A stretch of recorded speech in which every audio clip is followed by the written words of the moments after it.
Sus dos hijos solo le dejaron una choza en la montaña a la abuela, pero lo que ella encontró allí dentro cambió su destino para siempre. El viento de la sierra le cortaba la cara a doña Elvira cuando sintió el empujón de su propio hijo.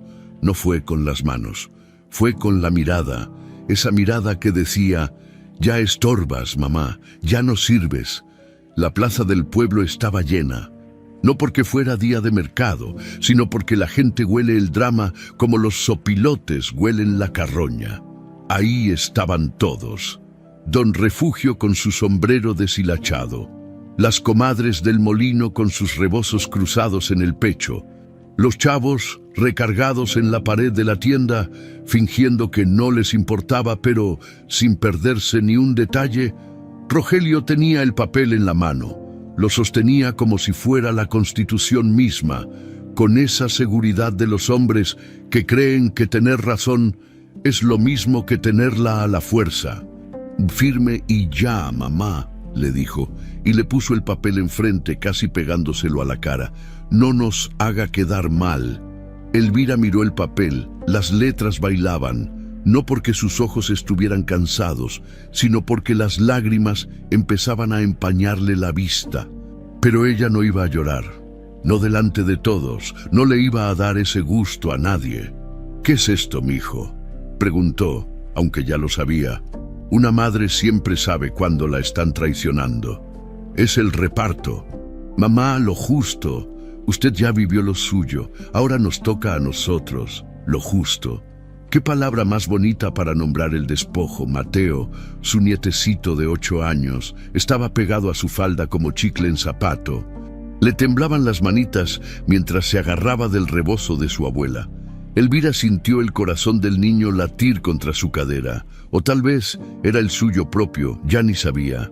«No firme, abuelita», susurró Mateo, pero tan bajito que solo ella lo escuchó. Bernabé, el hijo menor, estaba del otro lado de la plaza. No se acercaba, no la miraba a los ojos, solo contaba. Elvira lo vio mover los labios. Estaba calculando cuánto le iba a tocar de la casa, de las tierras, de lo que Aurelio y ella habían levantado con las manos rotas de tanto trabajo. Elvira recordó las manos de Aurelio, manos grandes, ásperas, con callos en las palmas de agarrar el machete y el azadón. Manos que la acariciaban con una ternura que contrastaba con lo duras que eran. Aurelio había muerto hacía 3 años, sin doctor, sin medicina, sin más compañía que ella, sosteniéndole la cabeza en el regazo mientras se le escapaba la vida. «Si Aurelio te viera, Rogelio», pensó, «si tu padre te viera», pero Aurelio no estaba, y los muertos no defienden a nadie. «Mamá, no tenemos todo el día», insistió Rogelio, ahora con ese tono de impaciencia que usan los hijos cuando ya no respetan. «La gente está esperando». Elvira levantó la vista y recorrió la plaza con la mirada. Ahí estaba don Chema, que le debía favores desde que ella le cuidó a la esposa enferma. Ahí estaba doña Lupe, con la que había rezado rosarios durante años. Ahí estaban los vecinos que habían comido de su mano, que habían probado sus tamales en cada fiesta. Ninguno dijo nada. El silencio en los pueblos chicos es como una enfermedad. Se contagia rápido y mata despacio. La gente bajó la mirada. Algunos se metieron las manos en los bolsillos, otros empezaron a platicar entre ellos de puras tonterías, como si de repente el clima fuera lo más interesante del mundo. Elvira entendió en ese momento lo que era estar sola de verdad. No la soledad de vivir sin compañía, sino esa otra soledad, la peor. Estar rodeada de gente y que nadie te vea. «Dame la pluma», dijo al fin. Mateo le apretó más fuerte el rebozo. «Abue, shh, mi niño, ya», firmó. La mano no le tembló, pero solo porque apretó los dientes tan fuerte que sintió que se le iban a romper, puso su nombre en ese papel maldito. Elvira Méndez, viuda de Cortés, las mismas letras que había aprendido a trazar de grande. Cuando Aurelio le enseñó a escribir con paciencia, en las noches, a la luz de un quinqué, Rogelio agarró el papel antes de que la tinta se secara. «Eso es todo», dijo. y de su chamarra sacó una llave vieja, oxidada, que parecía sacada de la basura. «Esto es lo que le toca». Le puso la llave en la mano como quien avienta una limosna. «Una choza en la montaña», explicó sin verla a los ojos. «Está en buen estado. Ahí puede vivir tranquila, lejos del ruido del pueblo, lejos de todo, lejos de ustedes», completó Elvira en su mente. La choza. Ella sabía cuál era. Todos en el pueblo la conocían. Era esa cosa gris pegada al paredón de roca, tan arriba que parecía que se iba a caer del cerro. Nadie vivía ahí desde hacía años, ni los perros subían hasta allá. «¿Y mis cosas?», preguntó Elvira. «¿Mi ropa? ¿Las fotos de tu papá?». Rogelio hizo un gesto con la mano como espantando moscas. «Ya mandamos lo necesario, no se preocupe, lo necesario», como si una vida entera cupiera en lo necesario. Bernabé seguía sin acercarse. Elvira lo buscó con la mirada y cuando sus ojos se encontraron, él volteó para otro lado. La cobardía también es una forma de traición. «Vámonos, Mateo», dijo Elvira, y su voz sonó más firme de lo que ella sentía. Empezó a caminar y la gente se hizo a un lado, como si la pobreza se pegara. Mateo iba junto a ella, todavía agarrado del rebozo, con los ojos llenos de lágrimas que no se atrevía a soltar cuando pasaron junto a doña Ceci. La del molino Elvira escuchó el susurro. «Pobrecita, pero así son las cosas, los hijos mandan», y ahí estaba, la resignación disfrazada de sabiduría. «Así son las cosas», como si las cosas fueran así por voluntad de Dios y no por la cobardía de la gente.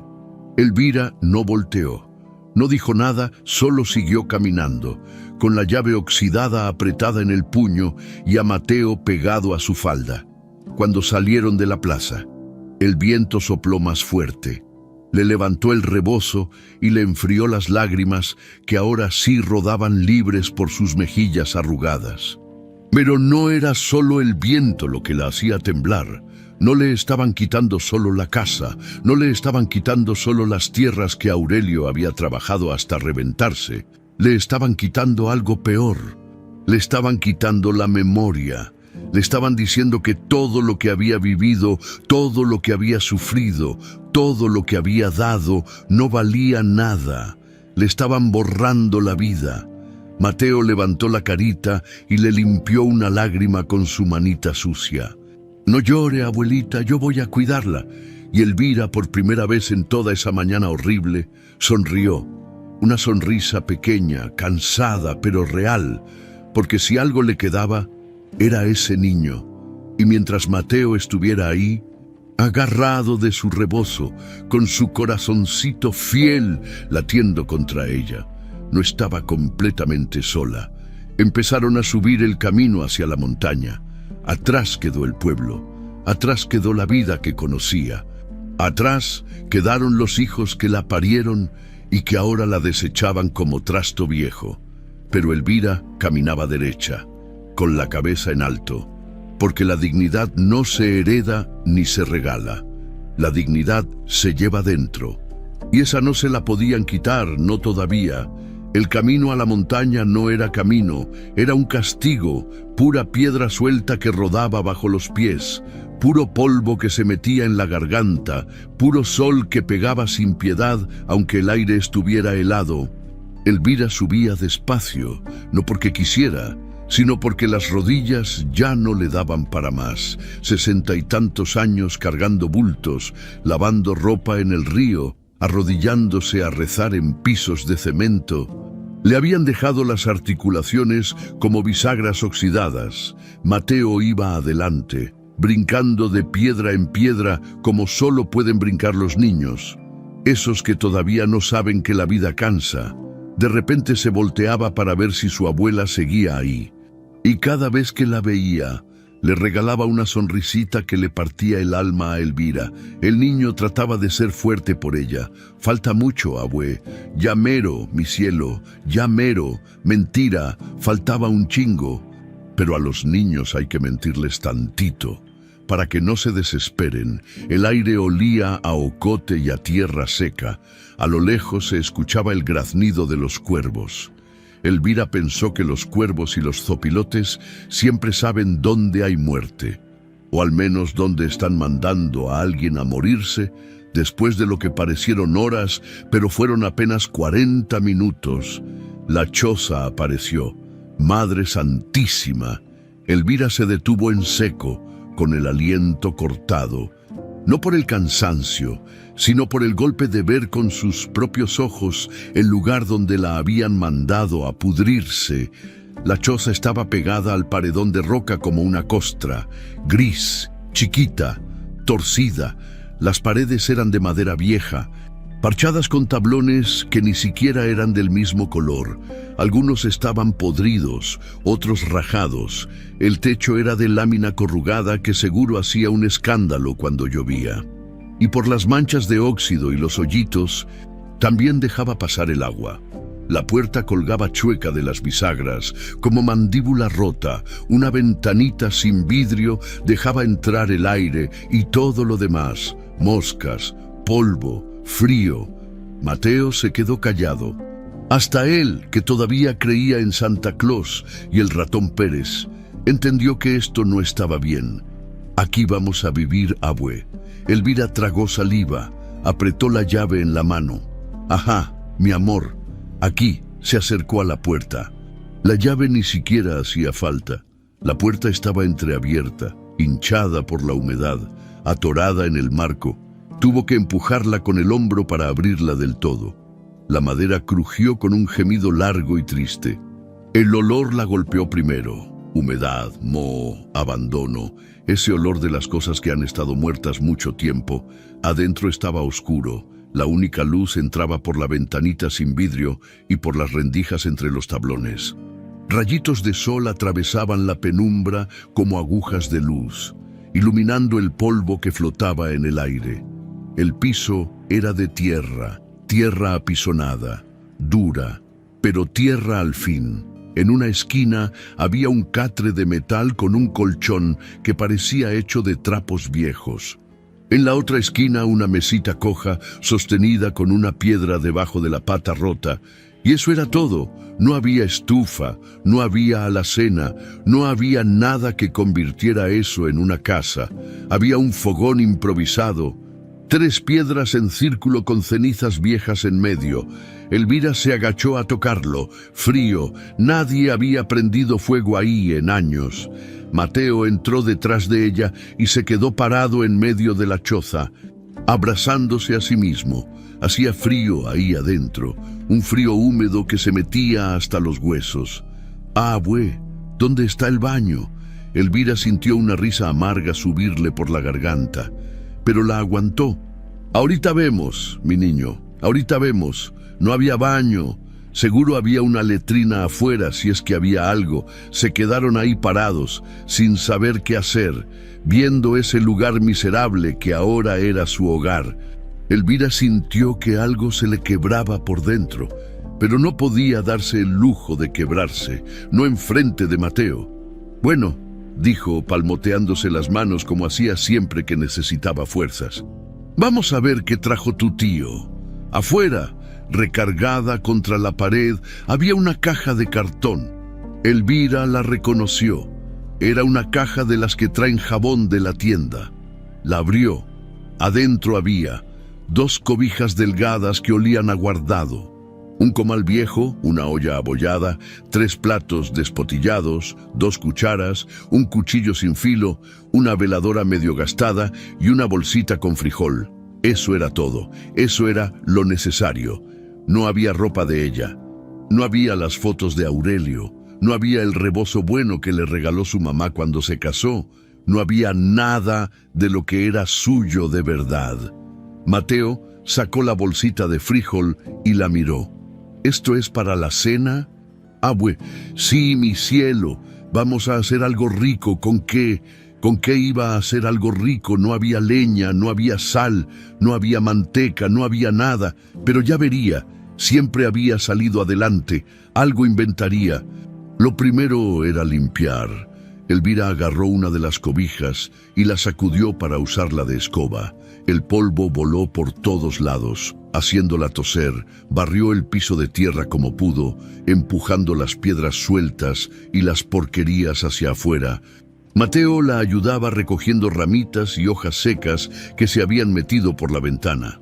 Después acomodó las 3 piedras del fogón en mejor posición. Las limpió tantito. Necesitaba fuego, pero no había con qué prenderlo. Mateo, ¿ves por ahí ramas secas de esas chiquitas que estén bien secas? El niño salió corriendo, contento de tener algo que hacer. Elvira se quedó sola en la choza. Se sentó en el catre y el colchón crujió bajo su peso. Oliendo a humedad y a cosas muertas, se cubrió la cara con las manos y ahí, en la soledad de ese lugar abandonado, en ese rincón olvidado de la montaña, Elvira dejó que el llanto subiera. Lloró en silencio, con los hombros temblando, con los dientes apretados para no hacer ruido. Lloró por Aurelio, que no estaba ahí para defenderla. Lloró por sus hijos, que la habían tirado como basura. Lloró por ella misma, por todos los años de sacrificio que no habían valido nada. Lloró por Mateo, ese niño inocente que no se merecía vivir así. Pero lloró rápido, porque Mateo no podía verla quebrada. Los niños necesitan creer que los adultos tienen las respuestas, que todo va a estar bien. Necesitan esa mentira para poder dormir en paz. Se limpió los ojos con el dorso de la mano, justo cuando Mateo regresó con los brazos llenos de ramitas. Mire, abue, encontré un chingo. No digas chingo, mi niño, está feo. Perdón, encontré muchas. Elvira sonrió. Se levantó del catre y se puso a acomodar la leña en el fogón. Tenía cerillas, las había guardado en el bolsillo de la falda antes de salir del pueblo. Eran de las cosas que nunca faltaban. Prendió una ramita y la acercó a las hojas secas. El fuego prendió despacio, humeando mucho antes de agarrar fuerza. El humo le hizo llorar de nuevo, pero esta vez por el picor en los ojos. Mateo, creyendo que su abuela lloraba por la lumbre, se acercó y empezó a soplarle la cara con ternura, con sus cachetitos inflados, tratando de quitarle el humo. «No llore, abuelita, yo le ayudo». Y Elvira, con los ojos rojos y el corazón roto, lo abrazó fuerte. «No lloro, mi niño, es el humo nada más. Ya sé, abue, ya sé». Pero en su vocecita había tanta ternura, tanta sabiduría chiquita, que Elvira supo que el niño sí sabía. Sabía que su abuela estaba destrozada, sabía que las cosas estaban mal, pero estaba ahí, abrazándola, siendo su consuelo. Esa frase, «yo le ayudo», le sostuvo el alma a Elvira de una forma que no podía explicar. Mientras el fuego crecía y la choza se iba llenando de humo, porque no había chimenea de verdad, Elvira pensó, «Aquí me mandaron a morir, pero todavía no me muero». La noche caía rápido en la montaña. El cielo se volvió morado, después negro. El frío se metió por todas las rendijas, por la ventana sin vidrio, por debajo de la puerta chueca. Elvira puso a hervir frijoles en la ollita. No tenía sal, pero al menos sería algo caliente. Mateo se acurrucó junto al fuego, viendo las llamas bailar. «Abue, mañana vamos a estar mejor». Elvira no supo qué contestar, así que mintió de nuevo. «Sí, mi cielo, mañana va a estar mejor». Afuera, el viento aullaba entre las rocas. Los cuervos ya se habían callado. La montaña los había tragado. Y en esa choza gris, pegada al paredón como diente viejo, una mujer de 60 y tantos años y un niño de 8 se quedaron dormidos, abrazados, con el fuego muriendo y el frío metiéndose por todas partes, pero estaban vivos. Todavía, los primeros días fueron puro aguante. El frío no daba tregua. En la madrugada, cuando todavía estaba oscuro, Elvira despertaba temblando debajo de las 2 cobijas que no alcanzaban a tapar ni la mitad del frío que se colaba por todas partes. Se quedaba quieta unos minutos, oyendo la respiración de Mateo junto a ella. Ese ruidito suave que le recordaba que no estaba completamente sola. Después se levantaba con las coyunturas crujiendo como leña vieja, envuelta en su rebozo, y lo primero que hacía era buscar brasas en el fogón. Casi nunca quedaban. El fuego se moría en la noche y había que empezar de cero otra vez, juntar ramitas, soplar hasta marearse, esperar a que la lumbre agarrara. Mateo dormía hasta que el sol entraba por la ventana sin vidrio. Elvira lo dejaba descansar. Los niños necesitan dormir, necesitan soñar con cosas bonitas, aunque la vida esté fea. Cuando el niño se despertaba, siempre preguntaba lo mismo: ¿qué vamos a desayunar? Abue, y Elvira siempre inventaba algo. Atole de frijol, mi cielo, que no era atole ni era nada. Era nomás agua caliente con unos frijoles molidos que ya se estaban acabando, pero se lo tomaban despacito, haciéndolo durar, fingiendo que era rico. Las goteras eran otro problema. Cuando llovía, el agua se metía por el techo de lámina. Primero era un goteo, después eran chorros. Elvira había puesto la olla debajo de la gotera más gorda, pero el tin, tin, tin del agua cayendo no la dejaba dormir, y cuando se llenaba la olla, había que levantarse a vaciarla. Una mañana, mientras Mateo exploraba afuera, Elvira se puso a revisar la choza completo. Necesitaba saber con qué contaba, qué se podía arreglar, qué era pérdida total. Las paredes de madera estaban podridas en algunas partes. Metió el dedo en un tablón y la madera se deshizo como pan mojado. Por ahí se metía el aire, los bichos, el frío. El catre estaba chueco pero aguantaba. El colchón hedía, pero era mejor que el piso. La puerta no cerraba bien. Había que atrancarla con una piedra para que no se abriera con el viento. No había de otra. Iba a tener que reparar lo que pudiera con lo que tuviera, pero no tenía nada. Estaba pensando en eso, en cómo se hace algo de la nada. Cuando escuchó pasos afuera, se puso tensa. ¿Quién iba a subir hasta acá? Rogelio. A echarla en cara algo más, Bernabé. A tratar de limpiar su conciencia. Pero la voz que se oyó era de mujer. Doña Elvira. Se puede. Elvira salió. Del otro lado de la puerta chueca estaba doña Tomasa. Con su rebozo negro y su cara arrugada como pasa, traía una canastita cubierta con un trapo. «Buenos días», dijo Tomasa sin esperar invitación, porque en los pueblos la gente no espera que la inviten. Nomás llega: «Vine a ver cómo estaba».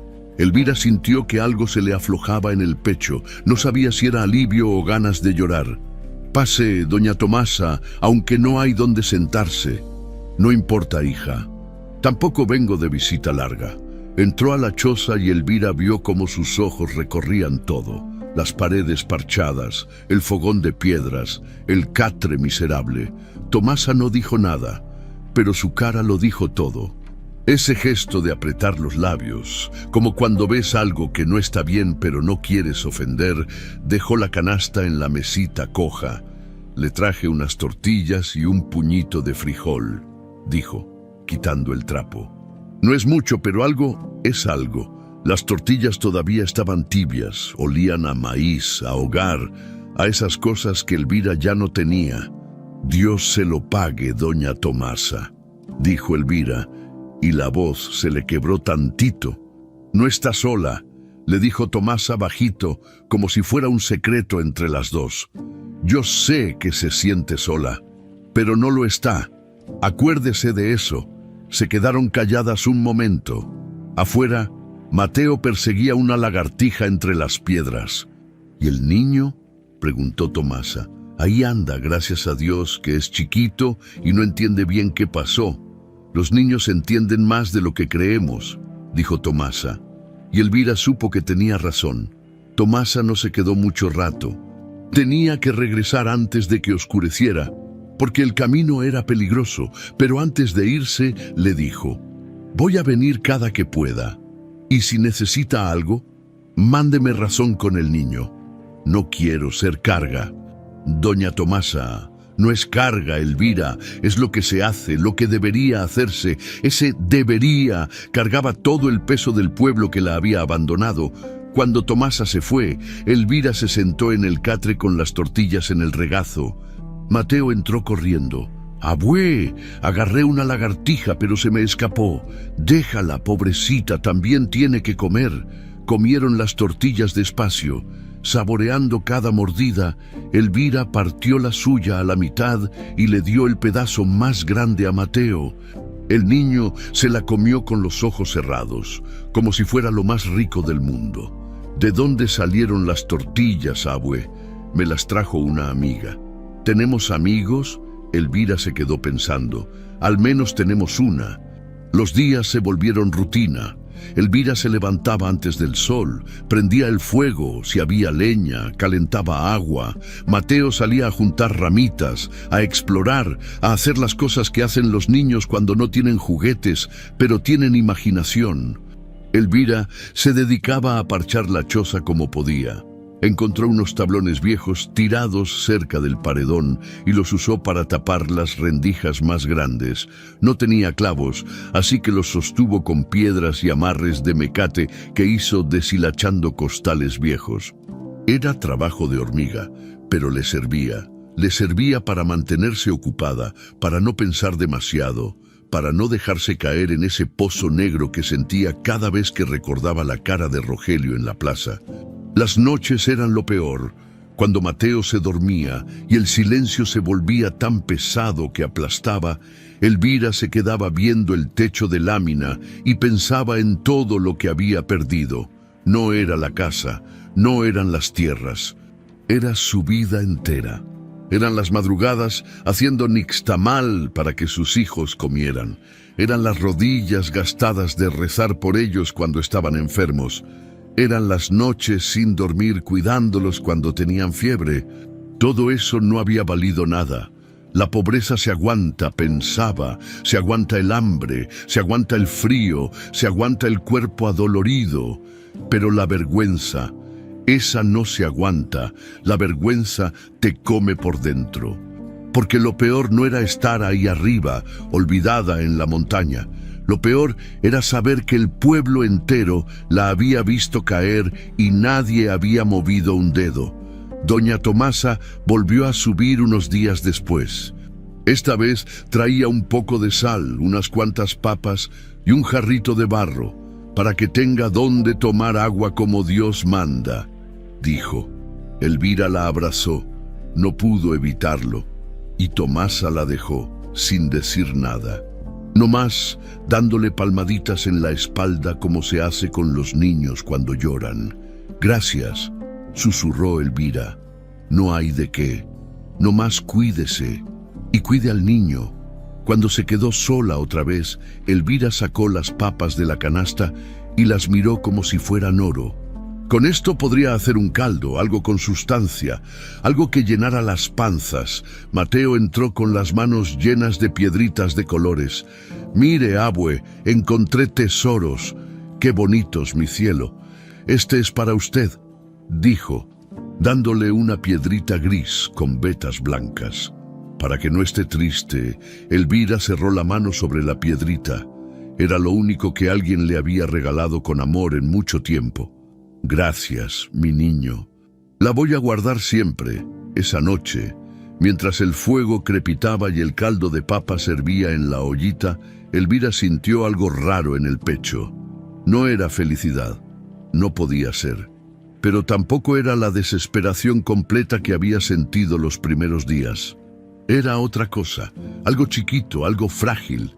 Era la certeza de que podía sobrevivir, de que iba a sobrevivir.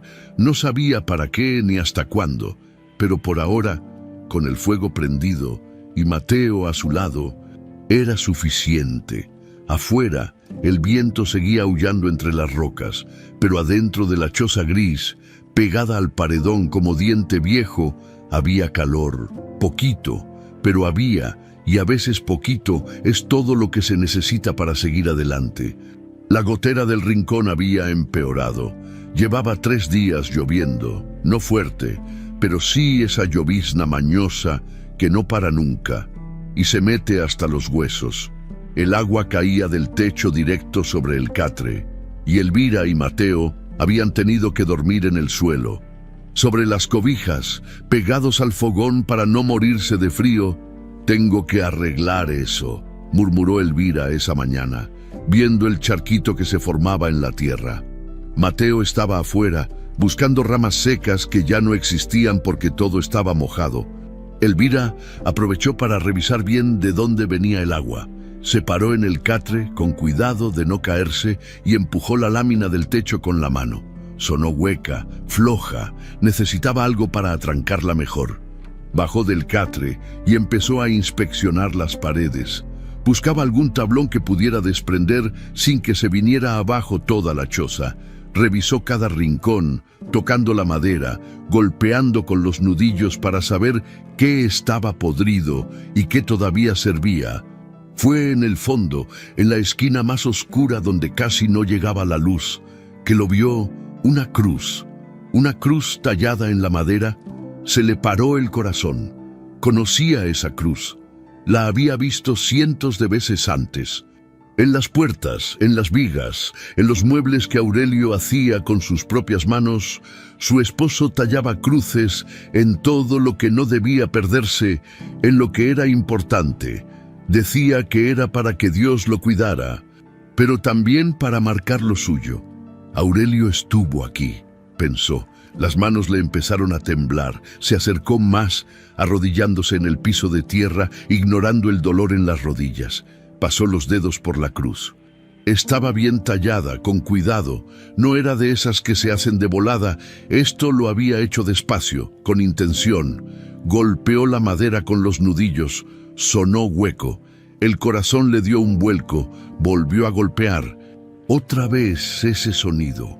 Como si detrás hubiera un espacio vacío, como si la madera escondiera algo. ¿Qué haces, abue? Elvira brincó del susto. Mateo estaba parado en la puerta, empapado, con las ramitas mojadas en los brazos. «Nada, mi niño, nomás revisando. Anda, deja eso y cámbiate la camisa que está mojada». «No tengo otra». Elvira suspiró. «Entonces acércate al fuego. No te me vayas a enfermar». Cuando Mateo se distrajo calentándose las manos, Elvira volvió a la esquina. Necesitaba saber qué había detrás de esa tabla, pero no podía hacerlo con el niño ahí. No todavía, no hasta estar segura. Esperó a que llegara la noche. Mateo se durmió temprano. Cansado de pelear contra el frío y la humedad, Elvira lo arropó bien con las 2 cobijas y se quedó viendo cómo dormía, con la boca entreabierta y el pelito pegado a la frente. Cuando estuvo segura de que el niño no se iba a despertar, se levantó en silencio y fue a la esquina del fondo. La luz de la veladora apenas alcanzaba, así que la acercó, protegiéndola con la mano para que el viento no la apagara. Examinó la tabla con la cruz. Buscó cómo estaba sujeta, vio los clavos, viejos, oxidados, pero ahí estaban. Necesitaba algo para sacarlos. Fue por el cuchillo sin filo que le habían dejado. No era la herramienta adecuada, pero era lo único que tenía. Metió la punta del cuchillo entre la tabla y la pared, haciendo palanca. La madera crujió, se detuvo, volteando a ver a Mateo. El niño no se movió, siguió, despacio, con paciencia, aflojando la tabla poquito a poquito. Los dedos le dolían, las manos le temblaban, pero no paró. Uno de los clavos se aflojó, después otro. La tabla empezó a ceder. Cuando por fin la desprendió, el corazón le latía tan fuerte que lo sentía en los oídos. Detrás de la tabla había un hueco en la pared de roca. Y dentro del hueco, envuelto en costal viejo, había algo, una caja de metal, de esas que se usaban antes para guardar galletas o el dinero. Estaba oxidada en las esquinas, pero cerrada. Elvira la sacó con las 2 manos. Pesaba, no mucho, pero algo. La puso en el piso y se quedó viéndola un momento, sin atreverse a abrirla. «¿Qué guardaste aquí, viejo?», pensó. Respiró hondo y levantó la tapa. Adentro había un cuaderno de tapas negras y un papel doblado varias veces, protegido con cera vieja que se estaba desbaratando. Sacó primero el papel, lo desdobló con cuidado. Estaba amarillento, manchado, pero las letras todavía se leían. Era un documento oficial, con sellos, con firmas, y arriba decía testamento. Elvira sintió que el aire se le iba. Acercó la veladora entornando los ojos porque la letra era chiquita.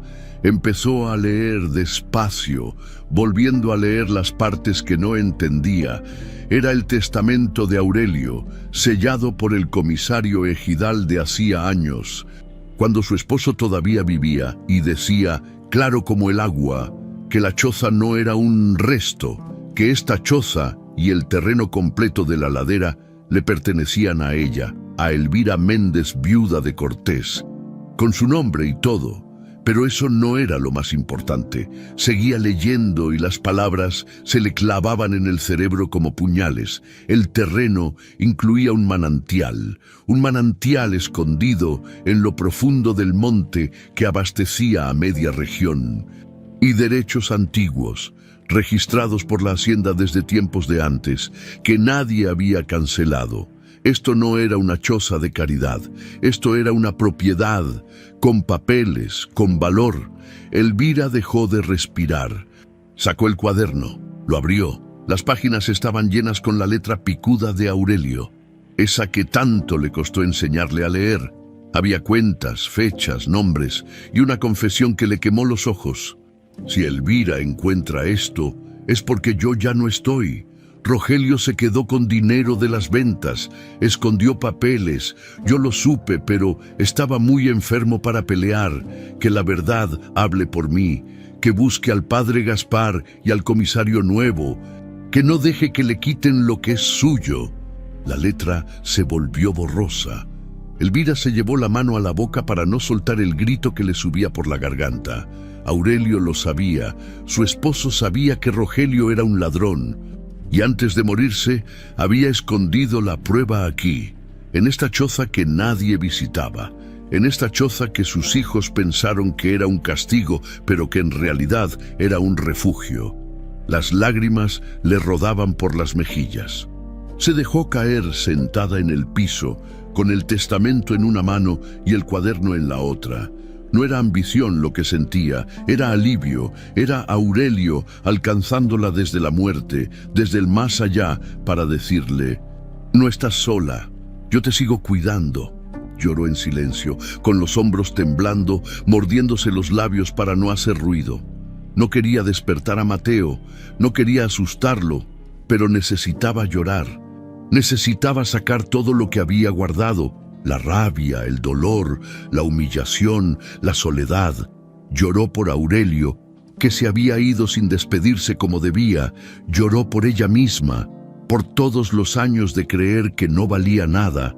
Lloró por lo que venía, porque ahora sí sabía que venía algo. No sabía qué, pero algo. Cuando se le acabaron las lágrimas, se limpió la cara con el rebozo. Volvió a leer el testamento, después el cuaderno. Lo leyó todo 2 veces, 3 veces, hasta que se le grabaron las palabras en la memoria. Los nombres estaban ahí, las fechas, las cantidades de dinero que Rogelio había robado, todo. Aurelio había llevado cuentas, había documentado cada mentira, cada papel escondido, cada peso desviado, y se lo dejaba a ella. Elvira cerró el cuaderno y lo apretó contra su pecho. Afuera, la lluvia había parado. El silencio de la montaña era absoluto. Ni los cuervos se oían. Se quedó ahí sentada en el piso de tierra, con la veladora temblando, viendo el hueco en la pared donde había estado escondida su salvación durante quién sabe cuánto tiempo. Mateo se movió en el catre, murmurando algo en sueños. Elvira guardó todo de vuelta en la caja, la envolvió en el costal y la escondió debajo del catre, bien atrás, donde nadie la vería. Volvió a poner la tabla en su lugar, clavándola como pudo con piedras para que se viera igual. Se acostó junto a Mateo, pero no pudo dormir. Tenía las palabras de Aurelio rebotándole en la cabeza. Que la verdad hable por mí. Mañana bajaría al pueblo. Mañana buscaría al padre Gaspar. Mañana empezaría a pelear, porque ahora sí tenía con qué. Ahora tenía la verdad, y la verdad Cuando está bien amarrada con sellos y tinta, pesa más que todas las mentiras del mundo. Elvira no durmió en toda la noche. Se quedó acostada junto a Mateo, viendo el techo de lámina, oyendo los ruidos de la montaña, el viento, los grillos, el crujir de la madera vieja, pero su cabeza estaba en otro lado, leyendo una y otra vez las palabras del cuaderno, repasando cada línea del testamento. Cuando el sol empezó a colarse por la ventana sin vidrio, se levantó con cuidado de no despertar al niño. Sacó la caja de debajo del catre y volvió a abrir el cuaderno. Lo leyó completo, despacio, con el dedo siguiendo cada renglón. Aurelio había escrito todo con esa letra picuda suya, apretada, como si le doliera cada palabra. Empezaba así: si Elvira lee esto, es porque ya me fui. No pude arreglarlo en vida, estaba muy enfermo y Rogelio ya andaba con sus mañas. Pero no me voy sin dejarle algo con qué pelear. Después venían las cuentas, fechas exactas, cantidades de dinero, ventas de ganado que Rogelio había hecho a nombre de Aurelio, pero que nunca reportó completo. Se quedaba con la diferencia. A veces eran 100 pesos, a veces 200. No era mucho de una vez, pero sumado a través de los años, era un dineral. También había documentos. Aurelio escribió que Rogelio escondió papeles de unas tierras que la hacienda vieja había cedido a la familia hacía décadas. Papeles que demostraban que parte del terreno donde ahora vivía Rogelio no era suyo. Era de Elvira, y lo del manantial, eso era lo que más le pegaba. Aurelio explicaba que el terreno de la ladera, donde estaba la choza, incluía un manantial escondido entre las rocas. No era grande, pero nunca se secaba. Desde tiempos de antes, ese manantial abastecía de agua a varias rancherías de la región, y según los registros viejos de la hacienda, los derechos del agua eran de quien fuera dueño del terreno. Es decir, de ella. Elvira sintió un mareo, no por el hambre, sino por el peso de lo que estaba leyendo. Si esto era verdad, Rogelio no solo la había despojado de su casa, la había despojado de algo que valía muchísimo más. Porque el agua en la sierra no se regala, el agua es vida. El agua se vende, se negocia, se pelea. Siguió leyendo. Aurelio dejaba instrucciones claras. Que Elvira vaya con el padre Gaspar. Él es hombre de bien y la va a escuchar. Después que busque al comisario nuevo, don Eusebio, ese sí sabe de leyes y no se deja comprar. Que les enseñe este testamento, está sellado como debe ser, nadie lo puede negar. Y al final, con letra más temblorosa, como si ya le costara escribir: perdóname, vieja, perdóname por no haber tenido fuerzas para enfrentar a nuestro hijo mientras vivía, pero no te voy a dejar sola, aunque me muera, te sigo cuidando. Aunque esto te sirva, que la verdad hable por mí.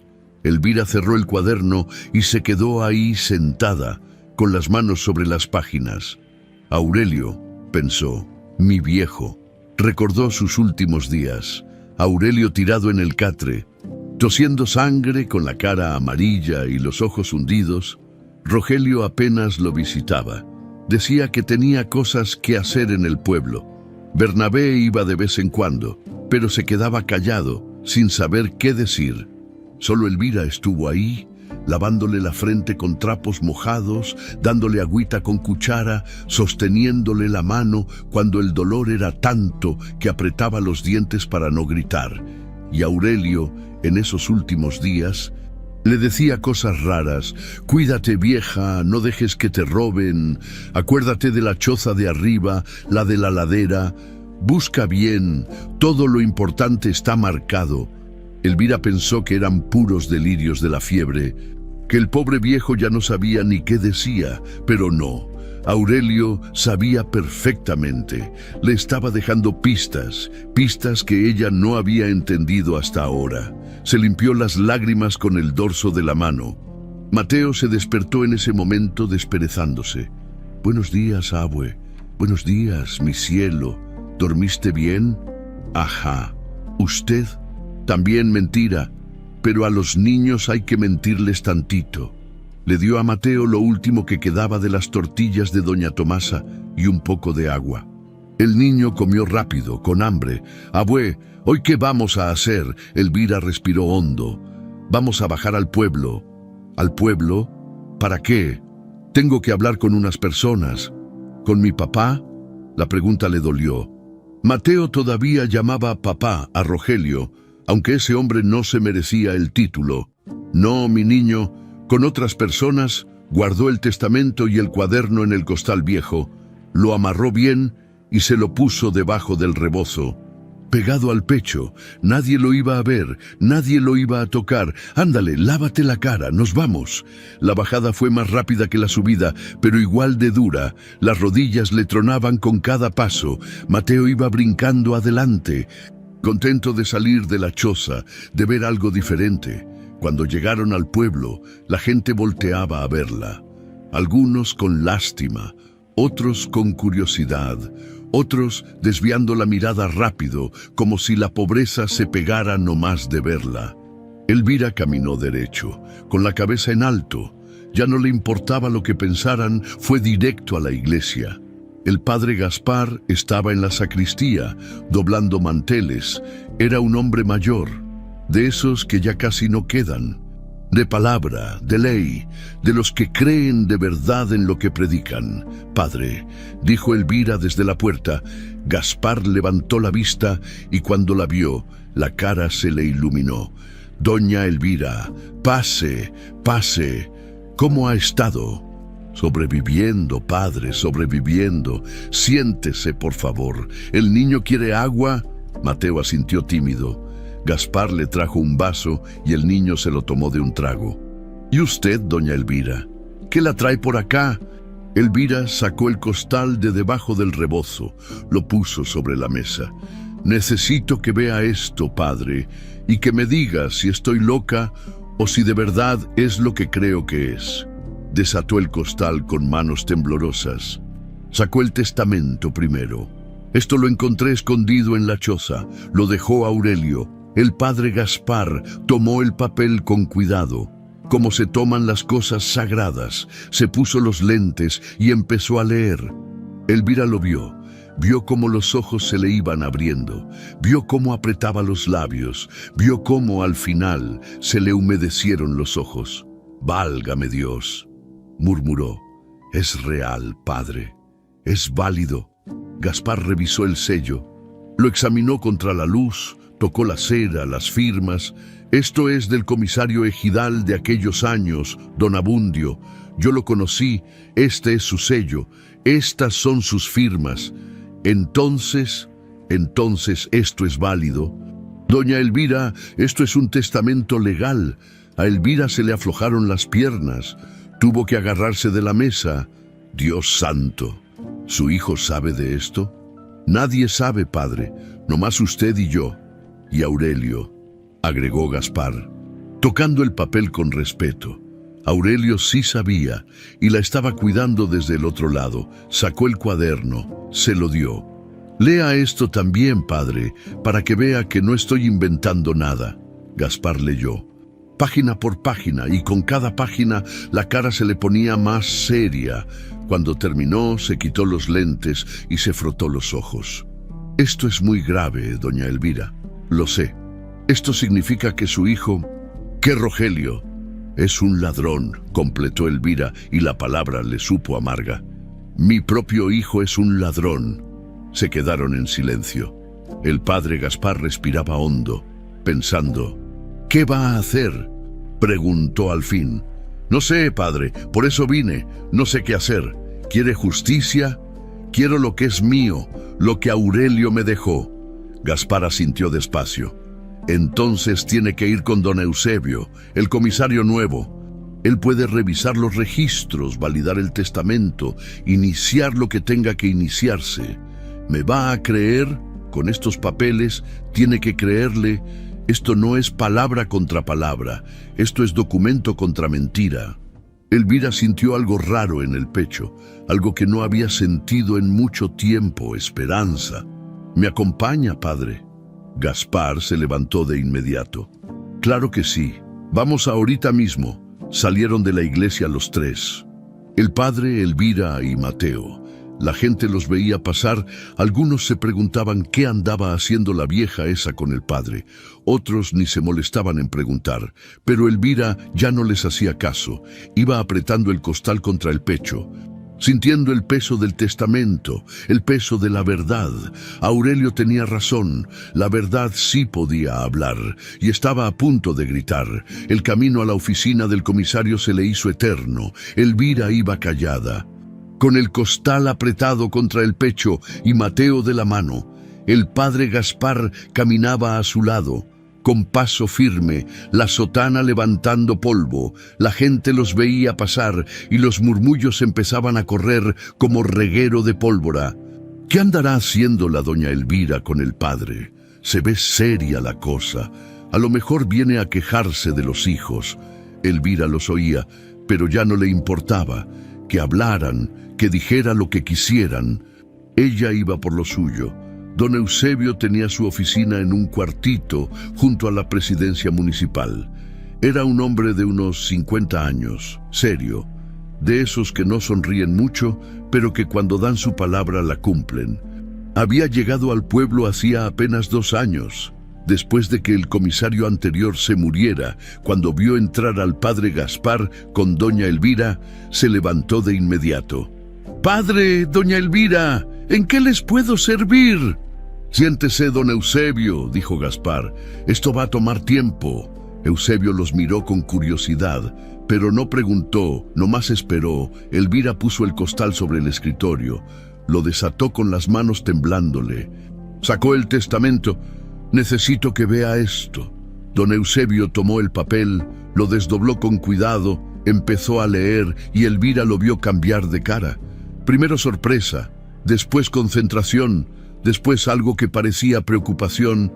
«¿De dónde sacó esto?», preguntó sin levantar la vista. «Estaba escondido, en la choza donde me mandaron a vivir. Mi esposo lo dejó ahí antes de morir». Eusebio revisó el sello, lo acercó a la luz de la ventana, sacó una lupa de un cajón y lo examinó con cuidado. «Este es el sello de don Abundio», murmuró. «El comisario de antes». «¿Es válido?», preguntó Elvira, y la voz le salió más desesperada de lo que quería. Eusebio siguió examinando, revisó las firmas, leyó cada línea del documento. Se tomó su tiempo, un tiempo que a Elvira se le hizo eterno. Por fin, dejó el papel sobre el escritorio y se quitó los lentes. «Esto es válido», dijo, y la voz le salió seria. «Esto es un testamento legal, sellado y firmado como debe ser». Elvira sintió que las piernas se le aflojaban. El padre Gaspar le puso la mano en el hombro. «Gracias a Dios», susurró. «Pero hay un problema», agregó Eusebio, se le heló la sangre. «¿Cuál?». «Que esto contradice lo que usted firmó hace unas semanas en la plaza. Aquí dice que la choza y el terreno de la ladera son suyos por derecho. Pero usted firmó un documento donde cedía sus propiedades a sus hijos. Me obligaron», dijo Elvira. «Me pusieron el papel enfrente y me dijeron que firmara. Yo no sabía qué decía. No lo leyó, apenas sé leer». Don Eusebio, y estaba nerviosa. Rogelio me apuraba. Todo el pueblo estaba ahí viendo. Eusebio se quedó pensando, se frotó la barbilla. «Esto se va a poner difícil, doña Elvira. Su hijo puede alegar que usted firmó de su voluntad, pero no fue mi voluntad, fue miedo. Lo sé, pero ante la ley una firma es una firma». El padre Gaspar se inclinó hacia adelante. «Don Eusebio, con todo respeto, este testamento es anterior, y según tengo entendido, un testamento no se puede anular con una firma forzada. Tiene razón, padre, pero hay que demostrarlo. Hay que demostrar que la firma fue bajo coacción. Todo el pueblo vio cómo la obligaron», dijo Elvira. «¿Y cuántos van a testificar a su favor?». Silencio. Eusebio tenía razón. La gente del pueblo veía, pero no hablaba. No se metían, no se arriesgaban. Elvira sacó el cuaderno. «Hay más», dijo, y se lo pasó. Eusebio lo abrió. Empezó a leer, página por página, las cuentas, las fechas, los nombres, la confesión de Aurelio. Cuando terminó, se veía cansado. «Esto es muy grave», dijo. «Si lo que dice aquí Aurelio es verdad, estamos hablando de fraude, de despojo, de falsificación de documentos». «¿Es verdad?», dijo Elvira. «Todo lo que dice ahí es verdad. ¿Tiene pruebas? Además de esto, digo, tengo mi palabra y tengo la palabra de un muerto que nunca mintió en su vida». Eusebio suspiró. «No es suficiente, doña Elvira, no ante un juez. Necesitamos más. ¿Qué más quiere? ¿Que Aurelio resucite y venga a declarar? Necesitamos registros, documentos de las ventas que Aurelio menciona, testigos que confirmen las transacciones, algo que corrobore las cuentas». Elvira sintió que se le caía el mundo. Había encontrado la verdad, pero la verdad no bastaba. Necesitaba pruebas, y las pruebas estaban en manos de Rogelio, escondidas quién sabe dónde. «Yo puedo ayudar», dijo el padre Gaspar. «Puedo hablar con la gente, preguntar, a lo mejor alguien recuerda algo. Yo voy a revisar los archivos viejos», agregó Eusebio. «Los registros de ventas de ganado, las transacciones ejidales. Si Rogelio hizo algo ilegal, tiene que haber dejado rastro. Y mientras tanto», preguntó Elvira, «¿qué hago yo?» «Guardar estos documentos en un lugar seguro», dijo Eusebio, «y no decirle a nadie que los tiene. Si Rogelio se entera, va a intentar destruirlos, o a destruirme a mí». Eusebio no lo negó. «Tenga cuidado, doña Elvira. Su hijo ya demostró de lo que es capaz. No lo subestime». Elvira asintió. Guardó el testamento y el cuaderno de vuelta en el costal. «¿Cuánto tiempo va a tomar esto?» «No lo sé. Puede ser semanas, puede ser meses». Meses. Elvira pensó en la choza fría, en el hambre, en Mateo pasando frío. «No tengo meses, don Eusebio. Haga lo que pueda», dijo él, y había compasión en su voz. «Y confíe, si la justicia existe, va a llegar». Salieron de la oficina. Afuera, el sol estaba alto y pegaba fuerte. Mateo se había quedado dormido en una banca, recargado contra la pared. El padre Gaspar la acompañó hasta la salida del pueblo. «Voy a rezar por usted, doña Elvira», le dijo. «Y voy a hacer más que rezar. Voy a mover lo que se tenga que mover». «Gracias, padre. No se rinda. Aurelio no la dejó sola. Dios tampoco». Elvira quería creer eso. Quería creer que no estaba sola. Pero mientras subía el camino de regreso a la montaña, con Mateo medio dormido agarrado de su mano, se sentía más sola que nunca, porque ahora sabía la verdad, sabía que tenía derechos, sabía que Aurelio la había cuidado, pero también sabía que la verdad sin poder es como un grito en la montaña. Se oye fuerte, pero se lo lleva el viento. Cuando llegaron a la choza, el sol ya se estaba metiendo. Elvira prendió el fogón, puso a calentar agua. Mateo se acurrucó junto al fuego. «Abue, ¿está preocupada?» «Un poquito, mi cielo». «¿Por qué?» «Porque a veces hacer lo correcto es difícil, pero usted siempre dice que hay que hacer lo correcto». «Sí, siempre». «Entonces no se preocupe, nosotros hacemos lo correcto y ya». Elvira lo abrazó. Ese niño tenía una sabiduría que no le correspondía a su edad. Esa noche, mientras Mateo dormía, Elvira sacó el testamento otra vez. Lo leyó a la luz de la veladora. Releyó las palabras de Aurelio. «Que la verdad hable por mí. Voy a hacer que hable, viejo», susurró, «aunque me cueste lo que me cueste». Guardó el testamento debajo del colchón, bien escondido, afuera. El viento aullaba entre las rocas. Adentro, en la choza gris, una mujer tomaba una decisión. No iba a quedarse callada, no iba a rendirse, iba a pelear por ella, por Mateo, por Aurelio, por todas las veces que le habían dicho que no valía nada. Iba a demostrar que sí valía, y que la verdad, aunque tardara, siempre termina saliendo, siempre. La noticia corrió como reguero de pólvora. No pasaron ni 2 días cuando Elvira empezó a notar que la gente la miraba diferente. Ya no era con lástima ni con pena, Era con algo parecido al respeto, o al miedo, o a las dos cosas juntas. Doña Tomasa subió a la choza esa misma tarde, con más prisa de lo normal, casi sin aliento. «Doña Elvira», dijo desde afuera, «¿puedo pasar?» «Claro, doña Tomasa, pase». Tomasa entró y cerró la puerta detrás de ella, como si no quisiera que nadie la oyera. «¿Es cierto?», preguntó sin rodeos. «¿Qué cosa?». «Que encontró papeles, que tiene un testamento de don Aurelio, que anda diciendo que sus hijos la robaron». Elvira la miró fijo. «¿Quién anda diciendo eso?». «Todo el pueblo, hija, todo el pueblo». Elvira sintió un escalofrío. No había querido que se supiera todavía. Don Eusebio le había dicho que guardara silencio hasta tener todo en orden. Pero en los pueblos chicos, los secretos duran lo que un suspiro. «Es cierto», dijo al fin. «Encontré el testamento, y sí, dice que me robaron». Tomasa se sentó en el catre, se veía cansada. «Válgame Dios. ¿Y qué va a hacer?». «Lo que tenga que hacer, pelear por lo mío». «Va a ser difícil, doña Elvira. Rogelio no es tonto y tiene amigos».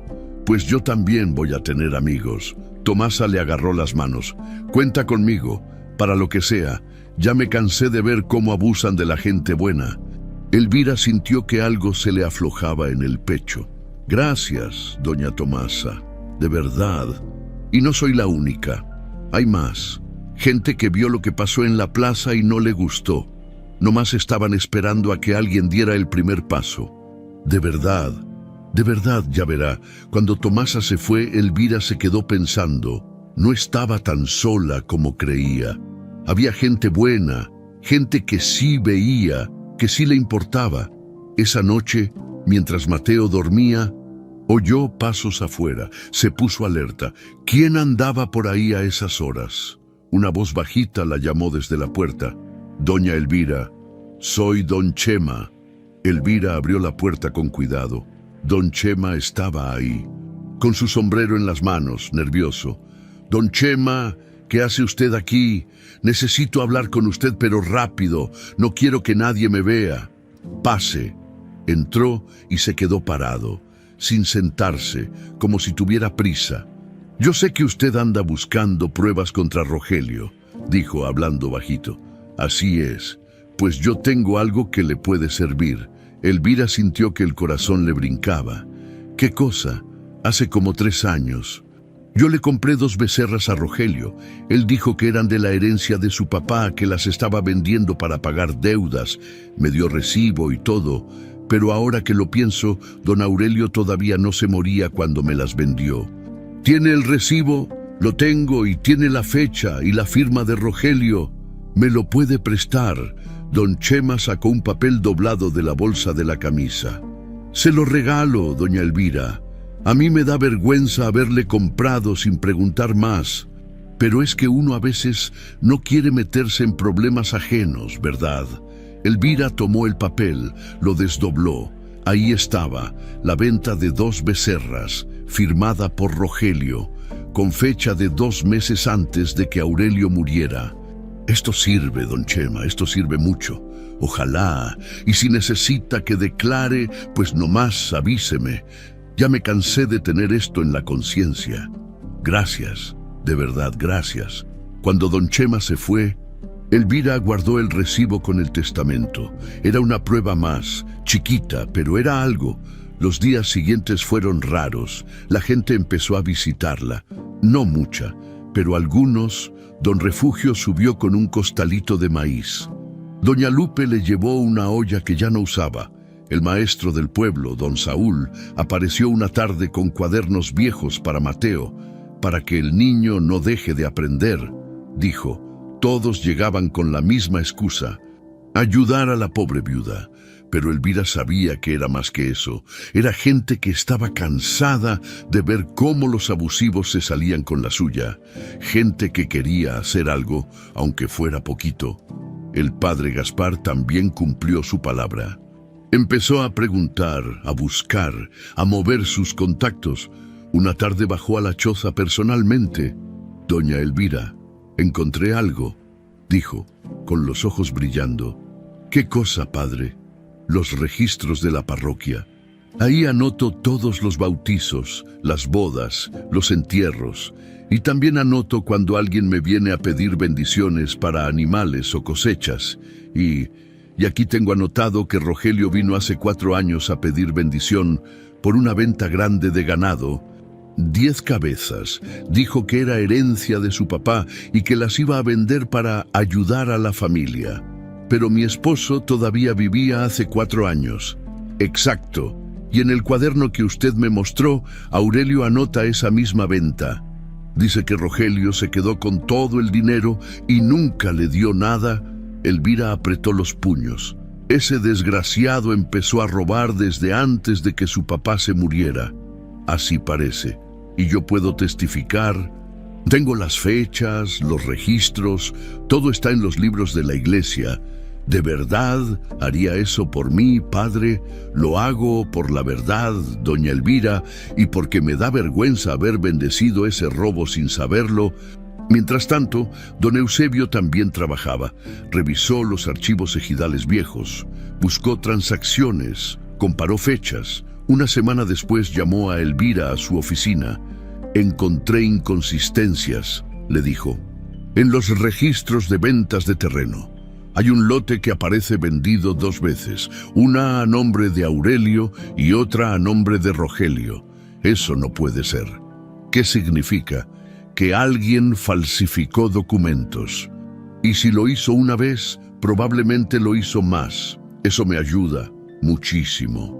Porque ahora ya no es solo su palabra contra la de Rogelio, es evidencia documental, es fraude comprobable, la red se estaba cerrando. Pero Rogelio no era tonto. También él empezó a moverse. Los rumores llegaban a la choza con cada visitante.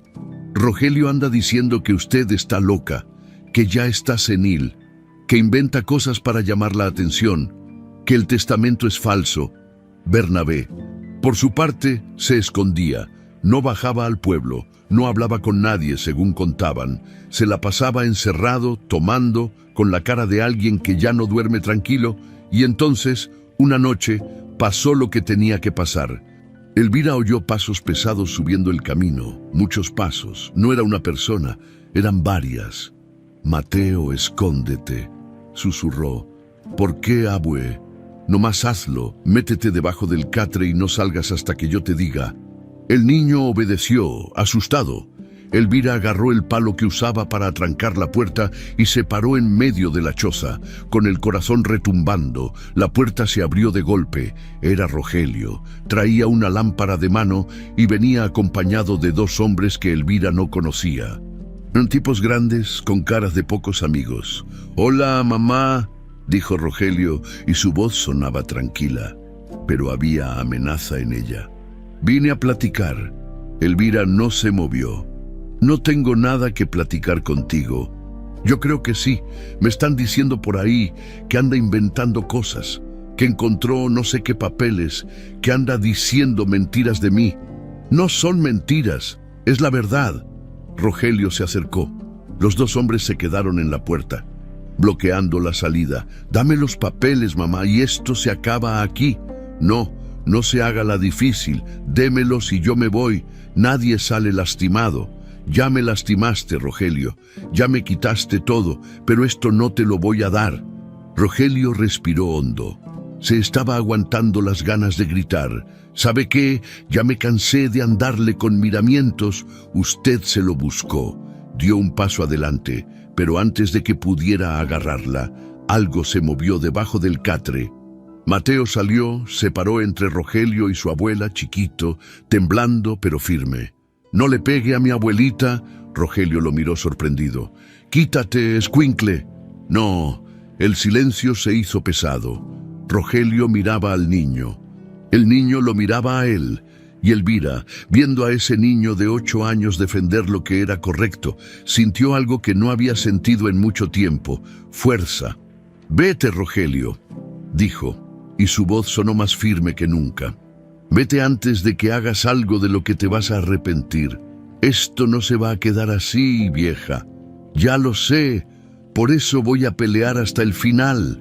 Rogelio la miró con odio, puro odio, pero se dio la vuelta y salió.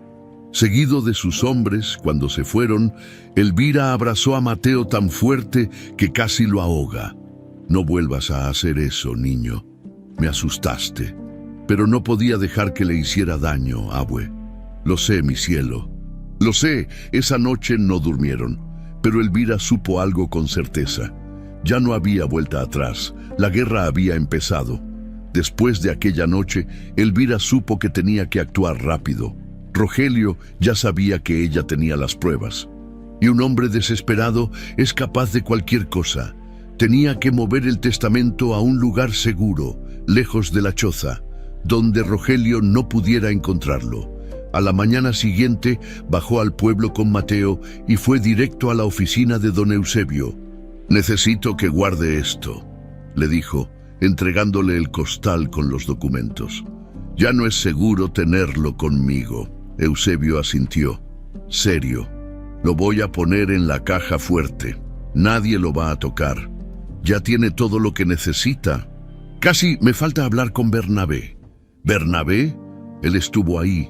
Él ayudó a Rogelio a hacer todo esto. Si confiesa, el caso se cierra. Sin su testimonio, va a ser más difícil. Bernabé no va a hablar. Es un cobarde.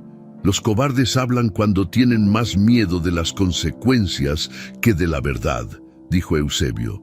«Déjeme intentar». Elvira salió de ahí con el pecho más ligero. Al menos los documentos estaban seguros. Pero el alivio no le duró mucho. Esa misma tarde, mientras regresaba a la choza, se encontró con doña Lupe en el camino. «Doña Elvira», le dijo nerviosa, «tenga cuidado, Rogelio anda diciendo que usted está loca, que inventó todo, que el testamento es falso y que lo mandó a hacer con alguien del pueblo. Que diga lo que quiera». «No, espere, es peor. Anda juntando firmas. Dice que va a pedir que la metan a un asilo, que no está en sus cabales para cuidar al niño». A Elvira se le heló la sangre. «¿Qué? Sí, anda diciendo que usted está senil, que ya no puede cuidarse sola y mucho menos cuidar a un niño, que lo correcto es que se lleven a Mateo con él, sobre mi cadáver. Pues tenga cuidado, doña Elvira. Ese hombre ya no tiene vergüenza». Elvira apretó el paso de regreso a la choza. Cuando llegó, abrazó a Mateo tan fuerte que el niño protestó. «¡Abue! Me aprieta». «Perdón, mi cielo, es que te quiero mucho». «Yo también la quiero, abue. Esa noche no pegó el ojo. Pensaba en lo que Rogelio podía hacer. Quitarle a Mateo sería el golpe final. El niño era lo único que le quedaba. Lo único que la mantenía cuerda, que le daba razón para seguir peleando. No podía permitirlo». Al día siguiente, don Eusebio mandó llamar a Bernabé a su oficina. Elvira no estuvo presente, pero después el padre Gaspar le contó todo. Bernabé llegó nervioso, sudando aunque no hacía calor. Se sentó frente a Eusebio y no podía estarse quieto. Movía las piernas, se tocaba las manos, miraba para todos lados menos a los ojos. «Bernabé», empezó Eusebio, «yo sé que tú no eres el malo de esta historia. Sé que te dejaste llevar por tu hermano, pero ahora tienes la oportunidad de hacer lo correcto». «No sé de qué me habla», murmuró Bernabé. «Sabes perfectamente. Los documentos falsos, las firmas, el dinero que Rogelio se robó». Bernabé se puso pálido. «Yo no hice nada. Bernabé, tengo pruebas. Tengo el testamento de tu papá. Tengo el cuaderno donde él anotó todo. Tengo recibos, registros, inconsistencias en los archivos. Esto se va a descubrir con o sin tu ayuda. La pregunta es, ¿quieres caer junto con Rogelio o quieres salvarte?» Bernabé empezó a temblar. Se cubrió la cara con las manos. «Él me obligó», dijo con voz quebrada. «Me dijo que si no lo ayudaba me iba a dejar sin nada, que él era el mayor, que él mandaba. Yo no quería, don Eusebio, se lo juro que no quería». «¿Qué hiciste exactamente?» «Falsifiqué unas firmas en unos documentos de venta. Rogelio me dijo que eran para arreglar unas cosas de la herencia, que no pasaba nada, pero después vi que se estaba quedando con todo ¿Y el documento que firmó tu mamá en la plaza? Bernabé se echó a llorar. Ese también lo arreglamos antes, le cambiamos las palabras. Ella creyó que estaba firmando una cosa, pero en realidad estaba firmando otra. Rogelio me dijo que no importaba, que total la vieja ya estaba grande y no le quedaba mucho tiempo. Eusebio sintió asco, pero se controló. ¿Estás dispuesto a declarar todo eso? Me van a meter a la cárcel, probablemente, pero si cooperas, el castigo va a ser menor. Si te callas, vas a caer igual que Rogelio. Tú decides. Bernabé se quedó callado un rato largo. Después asintió despacio. Voy a declarar. Ya me cansé de cargar con esto. Ya no puedo dormir. Ya no puedo vivir. Eusebio sacó una grabadora. Entonces empieza desde el principio y no te dejes nada. Cuando Elvira se enteró de que Bernabé había confesado, sintió algo raro. No era alegría, no era satisfacción. Era más bien tristeza. Tristeza de que sus propios hijos hubieran llegado a eso. Pero no había tiempo para sentimentalismos. Don Eusebio le avisó que iba a llevar el caso al juez del distrito, que con el testamento, el cuaderno, los recibos, los registros y la confesión de Bernabé tenía suficiente para proceder legalmente contra Rogelio. Va a intentar algo, le advirtió. No lo dude, cuando se vea acorralado, va a tratar de amenazarla, de asustarla, de hacerle daño. Ya lo intentó, pues va a intentar peor, tenga cuidado, y Eusebio tenía razón. 3 días después, Rogelio apareció en la choza de nuevo. Esta vez venía solo, pero se veía peor que la vez anterior. Tenía ojeras, la ropa arrugada, olía a alcohol. Mamá, dijo desde la puerta, necesito hablar con usted. Elvira estaba afuera, colgando ropa en unas piedras para que se secara. Mateo jugaba cerca. No tenemos nada que hablar. Por favor, 5 minutos. Había algo diferente en su voz. Ya no era amenaza, era súplica. Elvira dudó, pero al final asintió. Mateo, vete a buscar leña. Pero abue, anda, no tardo. El niño se fue. Mirando a Rogelio con desconfianza, cuando se quedaron solos, Rogelio se acercó. Se veía derrotado. Mamá, retírelo. Retire la demanda. No hay demanda todavía, apenas se está investigando. Da igual, retírelo, por favor. ¿Por qué iba a hacerlo? Porque soy su hijo. Elvira sintió una risa amarga subirle por la garganta. Ahora te acuerdas de que eres mi hijo. Cuando me echaste de mi casa no te acordaste. Cuando me mandaste a vivir a este muladar no te acordaste. Me equivoqué, lo acepto, me dejé llevar por la ambición.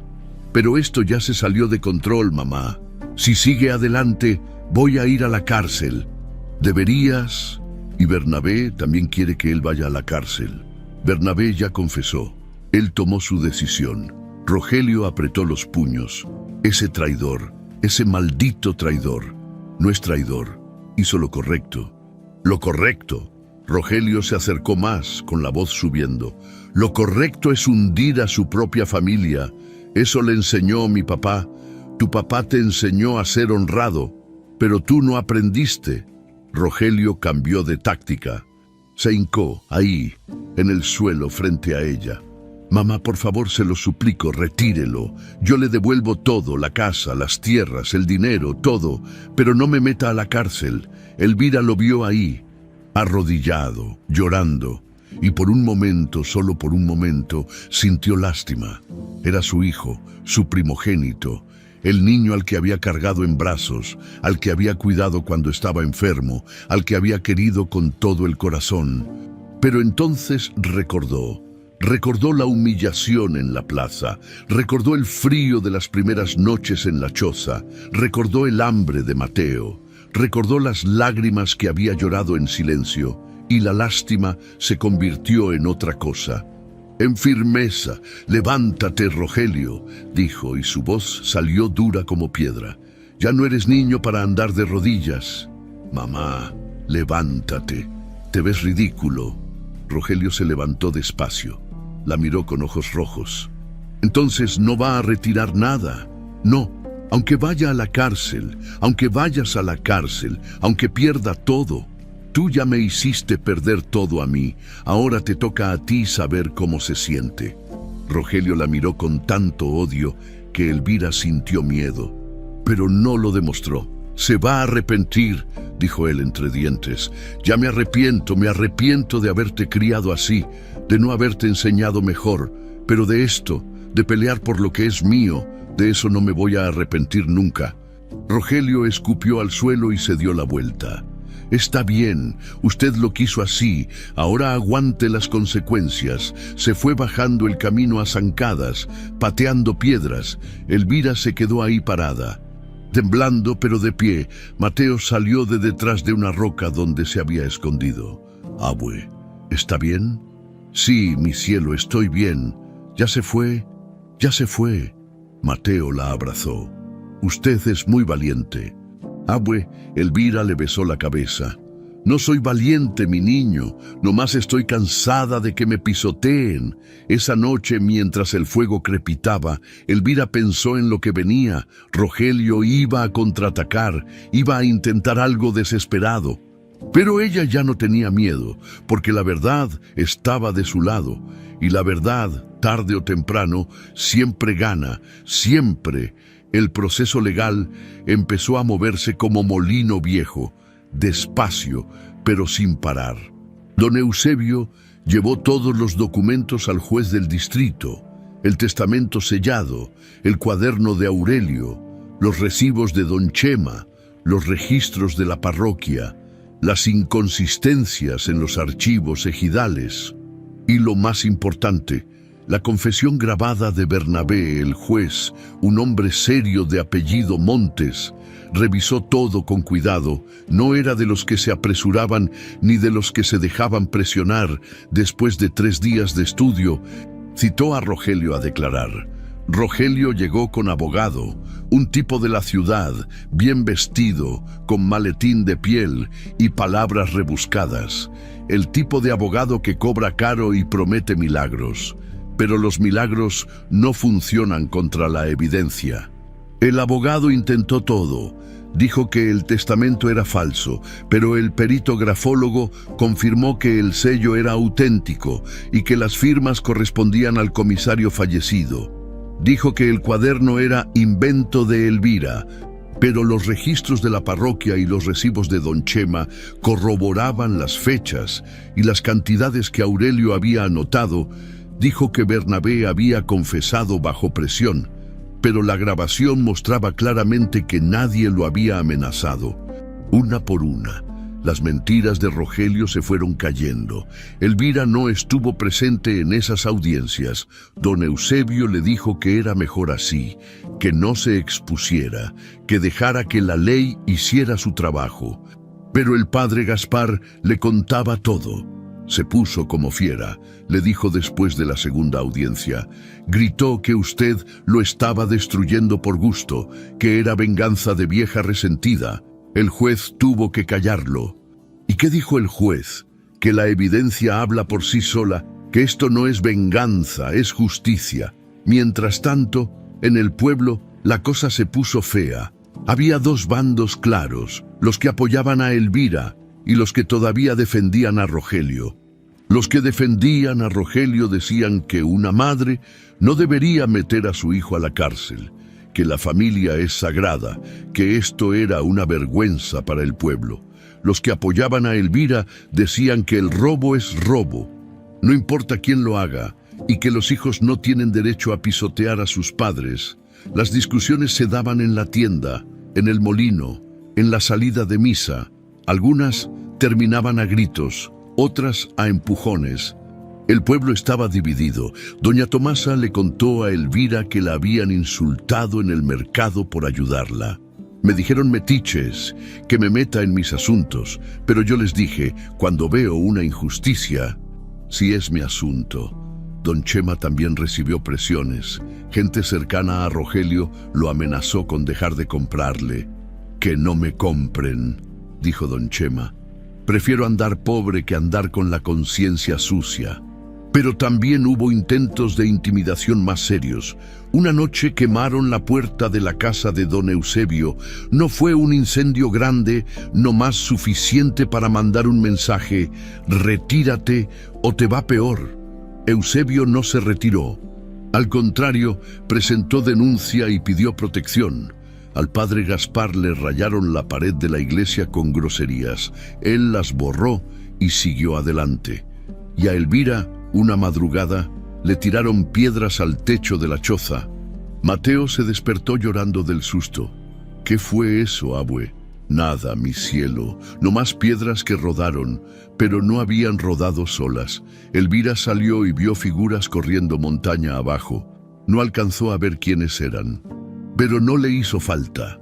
Sabía quién estaba detrás. A pesar de todo, siguió adelante. Pasaron las semanas. El proceso avanzaba. Bernabé declaró formalmente ante el juez, repitiendo todo lo que había confesado. Rogelio lo miró con tanto odio durante la audiencia que hasta el juez tuvo que llamarle la atención. «Contrólese o lo saco de la sala», le dijo. Los peritos revisaron los documentos que Rogelio había presentado como propios. Encontraron alteraciones, firmas falsificadas, fechas cambiadas. Era un desastre de fraude. El abogado de Rogelio empezó a cambiar de estrategia. Ya no negaba los hechos, ahora pedía clemencia. Mi cliente cometió errores, pero actuó por necesidad. La familia estaba en crisis económica. Él solo trataba de salvar el patrimonio, pero el juez no se la compró.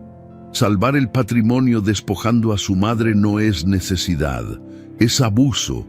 Y entonces llegó el día que Elvira tenía que declarar. Don Eusebio la fue a buscar a la choza. «Doña Elvira, el juez quiere escucharla, quiere que usted cuente su versión de los hechos». Elvira sintió un nudo en el estómago. «Tengo que ir, no está obligada, pero creo que le va a ayudar. El juez necesita verla, oírla, entender lo que vivió. ¿Va a estar Rogelio ahí?» «Sí». Elvira respiró hondo. «Está bien, voy». La mañana de la audiencia, doña Tomasa subió a la choza con ropa limpia para Elvira. No puede ir con lo que trae puesto, tiene que verse digna. Le llevó una blusa blanca planchada y una falda oscura.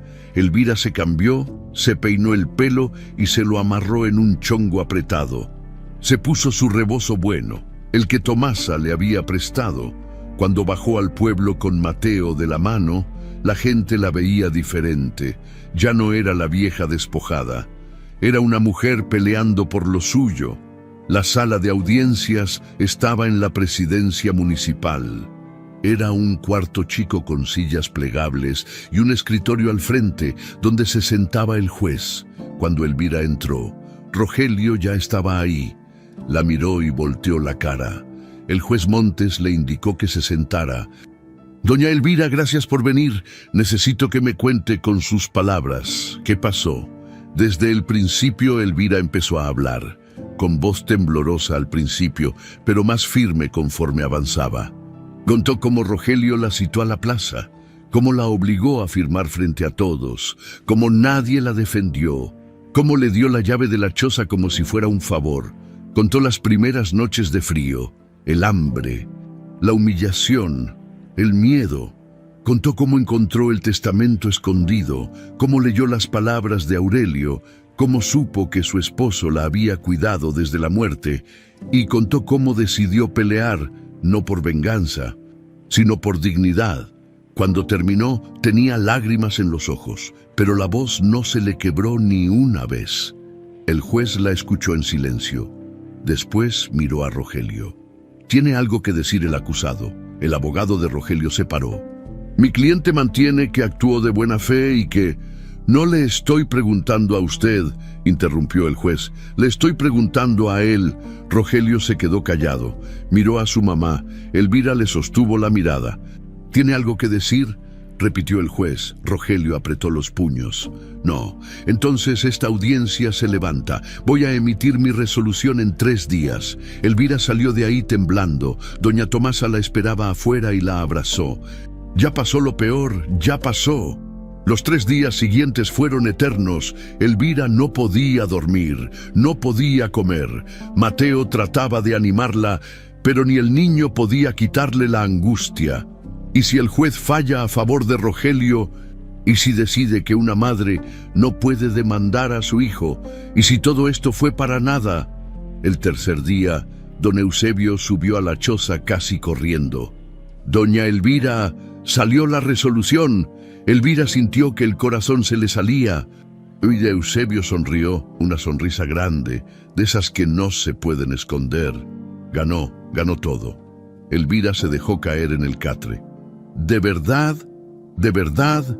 El juez dictaminó que el testamento es válido, que la choza y el terreno de la ladera son suyos, incluyendo los derechos del manantial, que la firma que usted hizo en la plaza fue bajo coacción y por lo tanto es nula, y que Rogelio cometió fraude y despojo.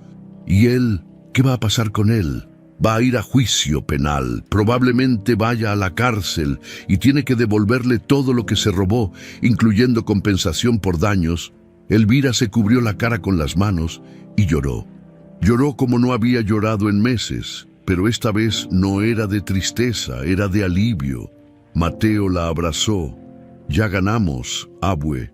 Sí, mi cielo, ya ganamos. Esa tarde, cuando la noticia se regó por el pueblo, la gente empezó a reaccionar.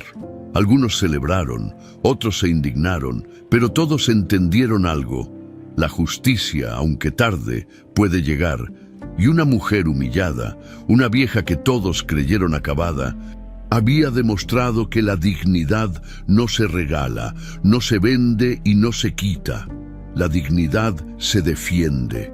Hasta el final, los meses siguientes pasaron como pasan las estaciones en la sierra, despacio, pero con cambios que se notan. Rogelio enfrentó el juicio penal. El juez lo sentenció a 3 años de cárcel por fraude y despojo. Su abogado apeló, pero la sentencia se mantuvo. Lo vieron subir a la patrulla con las manos esposadas. La cabeza gacha, convertido en lo que siempre temió, un hombre derrotado. Bernabé recibió sentencia menor por cooperar. 1 año de cárcel y trabajos comunitarios, salió quebrado, sin hablar con nadie, cargando una vergüenza que lo iba a acompañar el resto de su vida. El pueblo siguió dividido por un tiempo, pero poco a poco la gente empezó a aceptar lo que había pasado. Algunos todavía murmuraban que una madre no debería meter a sus hijos a la cárcel.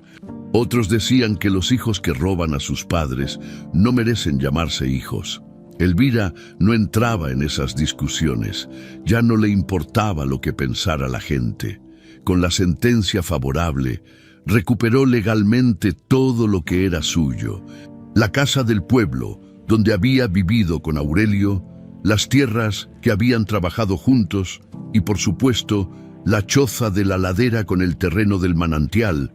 Cuando el abogado del distrito le explicó el valor de los derechos del agua, Elvira casi no lo podía creer. Tanto, doña Elvira, ese manantial abastece a varias comunidades. Si usted quisiera, podría vender esos derechos y vivir cómoda el resto de su vida. Elvira se quedó pensando. Podría vender, podría irse del pueblo, podría empezar de nuevo en otro lado, donde nadie la conociera, donde no cargara con el peso de todo lo que había pasado. Pero no, esa no era su forma. No voy a vender, dijo. El agua es de todos. Aurelio lo hubiera querido así. Llegó a un acuerdo con las comunidades. Les cobraría una cuota justa por el agua, lo suficiente para mantenerse pero sin abusar. El agua seguiría fluyendo. La gente seguiría viviendo y ella tendría lo necesario sin convertirse en lo que sus hijos habían sido, codiciosos. Pero hubo un último intento. Cuando se supo del valor del manantial, Rogelio y Bernabé mandaron mensaje desde la cárcel. Querían hablar con ella, querían arreglar las cosas, querían que considerara vender el agua y repartir las ganancias en familia, como si nada hubiera pasado, como si el perdón fuera obligatorio. Elvira les mandó decir una sola cosa: no no con rabia, no con venganza, simplemente no, porque perdonar no significa olvidar, y olvidar no significa permitir que te vuelvan a pisar con el tiempo. Elvira decidió quedarse en la choza, no porque no tuviera opciones, podía regresar a la casa del pueblo, que ahora estaba vacía, podía arreglarla, vivir ahí con Mateo, tener comodidades, pero la choza se había convertido en algo más que un refugio. Era el lugar donde había encontrado la verdad, el lugar donde había decidido pelear, el lugar donde había sobrevivido lo peor y había salido viva. Era suya de verdad, así que se quedó, pero no en la misma choza miserable de antes. Con parte del dinero de las cuotas del agua, reforzó las paredes, puso tablones nuevos, sin hoyos, sin podredumbre, levantó un techo firme que no goteaba, construyó un fogón de verdad, con chimenea, que calentaba sin llenar todo de humo, puso piso de cemento, instaló una puerta que cerraba bien, le puso un vidrio a la ventana. Poco a poco, la choza gris pegada al paredón como diente viejo se convirtió en una casa, chiquita, sencilla, pero digna. Mateo creció ahí, siguió yendo a la escuela del pueblo. Don Saúl, el maestro, le prestaba libros y le enseñaba más de lo que pedía el programa. El niño era listo, tenía futuro. Elvira se aseguraba de que no le faltara nada: comida, ropa, útiles escolares, pero sobre todo le enseñaba lo que ella había aprendido a la mala, que la dignidad no se negocia, que la verdad siempre importa, que hacer lo correcto a veces cuesta, pero siempre vale la pena. Doña Tomasa seguía subiendo a visitarla, ya no traía limosnas, traía compañía, platicaban de la vida, tomaban café, se reían de las tonterías del pueblo. Don Eusebio también se volvió amigo. Subía de vez en cuando a ver cómo estaba, a asegurarse de que nadie la molestara, a platicar de leyes y justicia. El padre Gaspar la visitaba seguido, rezaban juntos, pero también hablaban de Aurelio, de los tiempos viejos, de cómo la vida a veces te quita todo para enseñarte que lo único que necesitas de verdad es muy poco. Una tarde, casi un año después de la sentencia, Elvira estaba sentada en la puerta de su casa viendo el atardecer. El cielo se pintaba de naranjas y rosas. El viento soplaba suave, sin cortar la cara como antes. Los pájaros cantaban. Mateo jugaba cerca con una pelota que don Chema le había regalado. Y Elvira sintió algo raro en el pecho. Paz, no felicidad completa, no alegría desbordada, pero paz. La paz de saber que había peleado y ganado. La paz de saber que Aurelio estaría orgulloso. La paz de saber que Mateo estaba bien. La paz de saber que su nombre ya no era sinónimo de lástima, sino de respeto. No se había vuelto rica. El dinero del manantial alcanzaba para vivir con dignidad, pero no para lujos, y no le importaba, porque había recuperado algo más valioso que el dinero. Había recuperado su nombre, había recuperado su voz, había recuperado su lugar en el mundo. Mateo dejó de jugar y se acercó corriendo. «Abue, mire, el sol se está poniendo». «Así es, mi cielo. ¿Por qué siempre se ve más bonito desde acá arriba?» Elvira sonrió. «Porque acá arriba estamos más cerca del cielo. Y desde el cielo se ven mejor las cosas. ¿Cree que el abuelito Aurelio nos ve? Estoy segura. ¿Cree que está orgulloso?» Elvira le acarició el pelo. «Estoy segura de eso también». Se quedaron ahí sentados, viendo cómo el sol se escondía detrás de las montañas, pintando el cielo de colores que no tienen nombre, y en ese momento Elvira pensó en todo lo que había pasado: la traición, la humillación, el frío, el hambre, el miedo, pero también pensó en lo otro: la verdad escondida que encontró, la gente buena que la ayudó, la fuerza que no sabía que tenía, la justicia que llegó cuando ya casi no la esperaba, y entendió algo que antes no sabía: que la vida te puede quitar muchas cosas, Te puede quitar la casa, el dinero, la comodidad. Te puede quitar hasta a la gente que amas, pero hay algo que no te puede quitar nadie: la dignidad. Esa vive adentro, en un lugar donde las manos sucias no pueden alcanzar, en un lugar donde las mentiras no entran, en un lugar que es solo tuyo. Y mientras tengas dignidad, mientras te levantes cada mañana con la frente en alto, sin importar lo que digan los demás, sin importar lo que hayas perdido, sigues siendo dueña de ti misma. Eso nadie te lo quita, nadie. El viento sopló más fuerte y Elvira cerró los ojos, sintiendo la brisa en la cara. Le pareció, por un instante, que olía al jabón que usaba Aurelio, que escuchaba su risa, que sentía su mano en el hombro. «Gracias, viejo», susurró. «Gracias por no dejarme sola». Mateo la abrazó. «Te quiero, abue, y yo a ti, mi niño, más que a nada en este mundo». La noche cayó sobre la sierra. Las estrellas empezaron a salir, brillando como nunca, y en aquella choza que ya no era castigo sino refugio, que ya no era abandono sino hogar, una mujer de 60 y tantos años y un niño de 9 se quedaron dormidos juntos, sin miedo, sin hambre, sin vergüenza, con la dignidad intacta, porque entre roca y viento, entre traición y verdad, entre humillación y justicia, doña Elvira había encontrado algo que nadie le podía quitar. Había encontrado la prueba de que todavía importaba, de que todavía tenía voz, de que todavía tenía nombre. Y eso, al final del día, era todo lo que necesitaba, todo lo que siempre había necesitado.